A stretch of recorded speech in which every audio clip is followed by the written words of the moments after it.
जी अस्सलाम वालेकुम स्टूडेंट्स। ये आपका जो है डिस्क्रीट मैथ का मैथ 202 उसकी असाइनमेंट है। उसका क्वेश्चन नंबर 1 है, सर उमर अजीम साहब इसके सेक्शन इंचार्ज हैं।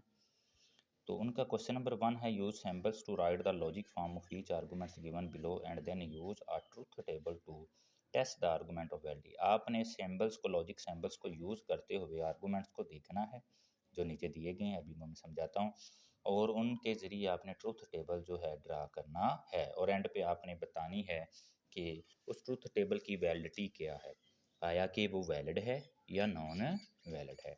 अब वो जो उसने आर्गूमेंट्स नीचे दिए हैं वो ये 3 आर्गूमेंट्स हैं। 3 आर्गूमेंट्स आपके पास क्या हैं? पहले में वो कह रहा है कि अगर टॉम टीम ए से तल्लक रखता है तो हुआ टीम बी से तल्लक नहीं रखती। जब नॉट होगा तो आपने नेगेशन लगाना है। अब दूसरी बात, जब देन होगा तो ये देन आपके लिए जो है ना, ये वाली कंडीशन को होल्ड, इफ़ एंड देन जब भी हुआ आपने ये कंडीशन लगानी करनी है, इफ़ एंड देन के लिए एरो। ठीक है जी। अगर हुआ टीम बी से तल्लक रखती है तो फिर टॉम ए टीम बी ए से तल्लक नहीं रखता है। दूसरी कंडीशन ये है जी। पहली को आप देखें, मैं ये तीनों साथ साथ ही बता देता हूँ ताकि प्रॉब्लम ना हो। टॉम ए से तल्लक रखता है टीम ए से, हमने उस सारी टॉम की टीम ए का तल्लक का नाम हमने आर दे दिया। ये आपकी मर्ज़ी है, पी क्यू आर है, कुछ भी आप रख सकते हैं। और हुआ को टीम बी से तल्लक हमारे पास रखती है, अगर बिल फर्ज नोट अभी ना हो तो उसको हमने ऐसे उसकी टीम का नाम दे दिया जी। चूँकि वो नहीं रखेगी फिर हम उस कंडीशन पे आएंगे। अब पहली कंडीशन में देखें जी, टॉम टी ए से तल्लक रखता है, उसको आर का नाम दिया, बिल्कुल है जी। और अगर वो नहीं तल्लक रखती है, अगर रखती होती तो ऐसा आना था, नहीं रखती है तो नेगेशन ऑफ एस। दूसरी कंडीशन में हुआ टीम बी से तल्लक रखती है लेकिन टॉम टी ए से तल्लक नहीं रखता है, तो हुआ टीम बी का मराद एस है और उसका मराद जो है ना हमारे पास आर था, तो अब वो नहीं तल्लक रखता है, ये देख लें टॉम, तो वो नेगेशन ऑफ आर हो गया। तीसरी कंडीशन है, Tom A is not a team A, Tom A team A से तल्लक नहीं रखता, ये देखें। और हुआ इज़ नॉट टीम बी, ये देखें। अब ये जो सर्कल मैंने किया है ये एंड है, उनमें देन था तो मैंने ये एरो लगाया, इनमें एंड है तो ये एंड का ऑपरेशन है लगाया है जी। इनके मुताबिक हमने ट्रूथ टेबल ड्रा करना है। ट्रूथ टेबल क्या है जी? जी आपके पास अगर दो आर्गूमेंट्स हों, जैसे कि एक आर है और एक एस है, फिर आपने दो फॉल्स स्टेटमेंट लेनी है, दो ट्रू लेनी है, ये आप ऊपर नीचे भी लिख सकते हैं, कोई मसला नहीं है। फिर उसके बाद अल्टरनेटिंगली लेनी, जो ये ली है ना उसी मुताबिक ही, पहली अगर फॉल्स रखी दूसरी ट्रू, फिर फॉल्स फिर ट्रू, लेकिन अगर इधर ट्रू रखें इधर फॉल्स रखें तो फिर उसी तरह पहला ट्रू दूसरा फॉल्स हो। ये मैंने प्रीवियस लेक्चर में भी बताया था जी। नेगेशन का होगा वो सारे आपने उल्ट कर देने, इसकी भी नेगेशन की बात होगी, इसकी भी वो सारे आपने उल्ट कर देने जी। अब उसकी ये पहली कंडीशन ये थी, आर इफ़ एंड देन वाली, इफ़ एंड देन वाली। अब हमने एक आर लेना है और एक देन नेगेशन एस लेना है। उसके लिए मैंने क्या किया, आपके आसानी के लिए कि मसला ना बने हमारे क्वेश्चन में, मैंने इसको और जिसकी हमें ज़रूरत नहीं है उसको हमने कर दिया वाइंड अप आर, और ये हैश है, ये देख लेंगे। इसमें इफ़ एंड देन में आसान सी लॉजिक आप इस तरह याद रख लेंगे, कभी भी गलत नहीं होगा कि भी अगर बिलफर्ज अली है, एक मिसाल है, ये एरो के लिहाज से आपने ये याद रख लेंगे, कोई भी स्टेटमेंट होगी आप इसको आसानी से सॉल्व कर लेंगे कि अगर अली है उसको मैं कहता हूँ वो लाहौर में रहता है, तो डेफिनेटली वो पाकिस्तान में भी रहता है। तो इसको आपने जब भी देखना है तो जी कैसे, अगर अली लाहौर में रहता है, पहले आप ट्रू वाली कंडीशन देख लें, if Ali live in Lahore, बिल्कुल बात सही है, ट्रू है। Then he will live in Pakistan, वो पाकिस्तान में भी रहता है। अगर अली लाहौर में रहता है तो वो पाकिस्तान में रहता है। ट्रू स्टेटमेंट है कि नहीं है, बात समझ आ रही? अब ऊपर आ जाओ एक लम्हे के लिए जी। अगर अली लाहौर में नहीं रहता है तो वो डेफिनेटली पाकिस्तान में भी नहीं रहता है, इसका मतलब है ये भी स्टेटमेंट सही है, वो किसी और मुल्क में रहता होगा। अब चूंकि वो लाहौर में नहीं है तो वो पाकिस्तान में भी नहीं है, बिल्कुल सही बात है। अली लाहौर में नहीं है लेकिन वो पाकिस्तान में है, ये भी हो सकता है। क्यों? क्योंकि वो लाहौर में नहीं है तो पाकिस्तान के किसी और शहर में हो सकता है, लाहौर में नहीं है, तो ये भी स्टेटमेंट बिल्कुल आपकी सही है। ठीक है। तीस लास्ट केस जो है कि अली लाहौर में है लेकिन पाकिस्तान में नहीं है, ये बात नहीं हमें समझ आती, क्योंकि अगर वो लाहौर में है तो डेफिनेटली उसको पाकिस्तान में होना चाहिए। तो ये स्टेटमेंट इस वजह से गलत होगी है कि वो लाहौर में मौजूद है लेकिन पाकिस्तान में नहीं है, तो ये फॉल्स आपकी रीजनिंग होगी। तो इसलिए ये कभी भी आपका ऐसा गलत नहीं होगा अगर इस एग्जाम्पल को आप जहन में रखेंगे तो। जी दूसरे केस में है हमारे पास एस और नेगेशन आर का। ये एस है, ये नेगेशन आर है, सेम हू बहू ऐसे जैसे। अगर वो लाहौर में नहीं है तो वो पाकिस्तान में है, सही कह रहा है, कहीं और होगा किसी शहर में पाकिस्तान के। लाहौर में भी है और पाकिस्तान में भी है, बिल्कुल सही बात है। ना लाहौर में है ना पाकिस्तान में है, बिल्कुल सही है, किसी और कंट्री में होगा।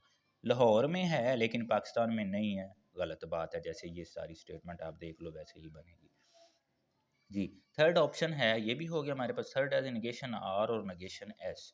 अब इन दोनों के दरमियान है तो तब हमने इन दोनों को नहीं लेना, ठीक है जी। नेगेशन आर और नेगेशन एस ये दोनों हो चुके हैं, इनको इग्नोर करें, वो एंड वाली को आप देखिए जी। जब आप एंड वाली को देखेंगे तो एंड है, एंड का मैंने आपको आसान सा बता दूं कि भी एंड में जब भी दोनों ट्रू होंगे तब ट्रू लिखना है, बाकी सारी स्टेटमेंट फॉल्स हो जाएंगी एंड में जब भी ये एंड होगा, ठीक है।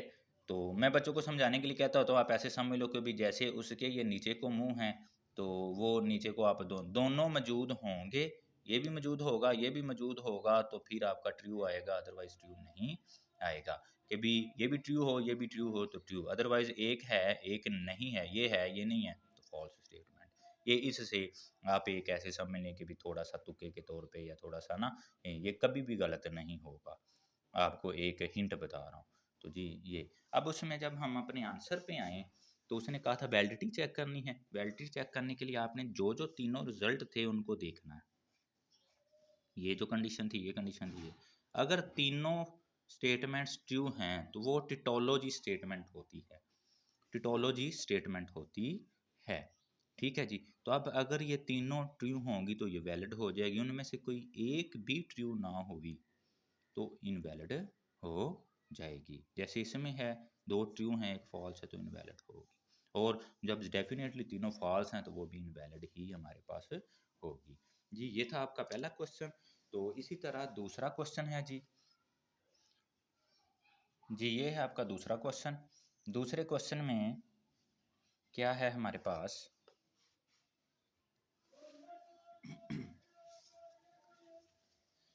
वो कह रहा है कि given the output signal for the following circuit, आपको एक सर्किट दिया गया है, उसकी इनपुट सिग्नल भी दिए गए हैं, ये नीचे इनपुट सिग्नल दिए गए हैं, P1 है Q0 है, और ये भी उसने शक्ल दिखाई हुई है, फिगर उसको बना के दिखाई है।